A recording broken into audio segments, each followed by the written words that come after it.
Look up, way up. Look up, look up. Okay, let's talk about getting some Philippine ID, Yeah. the different types that come in handy as foreigners, and for your wife.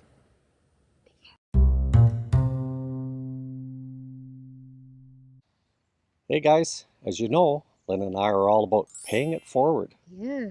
That's why we do these videos. So please like, subscribe. Subscribe and comment. Yay! Yes. She always sings at the end of her Yeah. sentences. So, what kind of ID do you think you can get in the Philippines? Well, one of them that's really handy, and I think probably the major barangays have them because we Yeah. know that Lambusan does not have it, but you can get barangay ID. And it's also worth going in and seeing your barangay captain and let them know that you're living in the area, that type of thing, Yeah. introduce yourself. Um, it goes a long way, guys. It really does.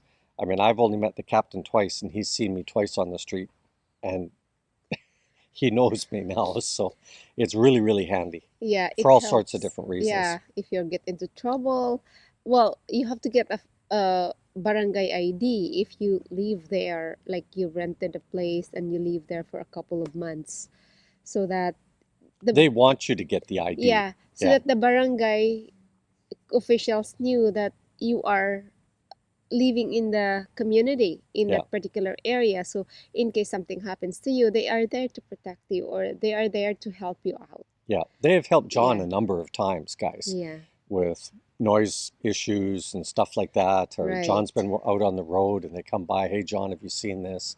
So it is a handy resource to have, in my opinion. We way underutilized it and Yeah. probably should have been using it a lot But they're sooner. very helpful. They're very helpful, especially to foreigners. Yeah, and it's a Yeah. picture ID. I've never had to take my passport or open my passport for any reason. Yeah. I've never had to show my international driver's license, as an example. I've never had to do that. Even checking in on a plane, I just use Yeah. a barangay ID Traveling, yeah, and off we go. domestic travels within the Philippines. He's just using the barangay ID. It's not a problem because Yeah, you don't want to expose or use your passport or your international IDs all the time, just in case you have to keep it safe, yeah, just in case it will get yeah. You don't want lost. to So lose these kind of things when you're yeah, away, right? those are very important. So better use local IDs in just Yeah, to travel locally or other stuff that requires identification. yeah. Now, one of the things that we have in Canada is not only a driver's license, but you can also go in and get a we call it Service BC, but Identity it's card. just an identity card. And again, it has your picture on it, it has additional information. And so having two pieces of ID that are not your passport really do come in handy. Yeah. Mm-hmm. I got the sun coming on my face now. Yeah. Scoot down a little bit. Turn the camera a little bit. Okay, but the second piece of ID is your international stuff. Yeah. Don't discount that at all. Most Western driver's licenses are good for, I believe, 6 months to be driving in the Philippines. I've never been asked to get a local Philippine driver's license. Mm-hmm. Although this trip we will probably endeavor to get one. I'm going to make sure that Lynn gets one as well. And I think that's an important process, guys. It will give you another step in removing this to be more like this Yeah. because now you're more local, right? Yeah. And Yeah. I think that's important. You got to look local as quick as you can, y- get the tan in place, That's and right. get a few words under your belt, etc. But getting a Philippine driver's license, other than some hoops on trying to get the appointment and that type of thing, everybody I've talked to has just gone, the only rule to know about the Philippines beyond, what a stop sign is and a yield sign and all that sort of thing is knowing that there are very few stop signs. So that means first in, first out. So you have to be careful. Don't just go blasting through an intersection. Just because you don't see a stop sign doesn't mean that you aren't required to Mm-hmm. yield. Yeah. So they have this thing about first in, first out. Okay. Um, Now, some locations are for stop signs, of course, first in, first out, but there are many, many locations.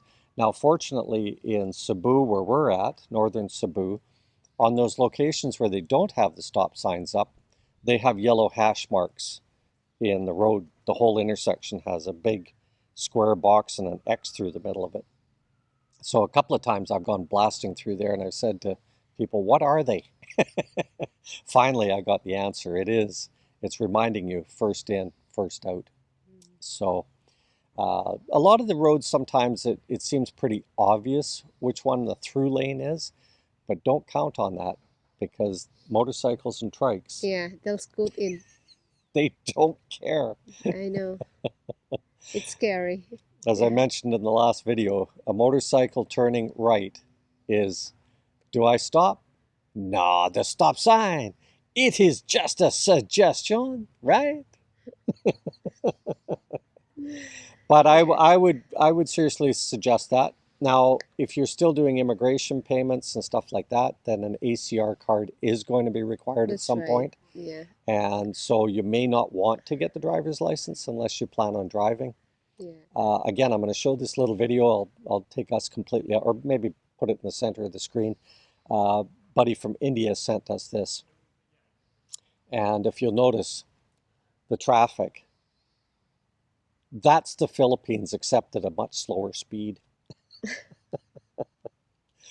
But surprisingly, guys, there's very few accidents in the Philippines. Very few. And so there's very few dented cars there, but their speeds are dramatically slower Yeah. than everywhere else. So something to think about. Okay, I'm just going to pause this for a moment and we will come right back at you. Process driver's license. Oh, yeah, yeah, yeah. Yeah. So Lynn makes a good point that a lot of things are done with agents there. We mentioned earlier about registering your car. Using an agent to get your driver's license can be save you a lot of time, even though it's money Yeah. out. You know, it's just going to save you a lot of time. Uh, Makes you know that the appointment is set and all of this type of thing. Same Mm-hmm. with ACR cards. You can use an agent to get your ACR card, Mm-hmm.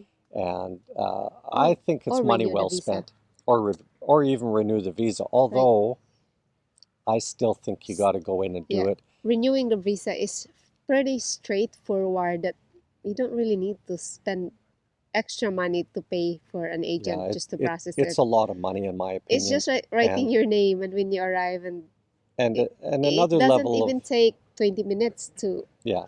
But another renew thing it. about it all too is just the safety level Yeah, of doing this stuff yourself when it comes to immigration. I'd still rather that. Now, if you're on a different island, maybe you want to take advantage of that because you don't want to right. travel back and forth. Yeah, Okay.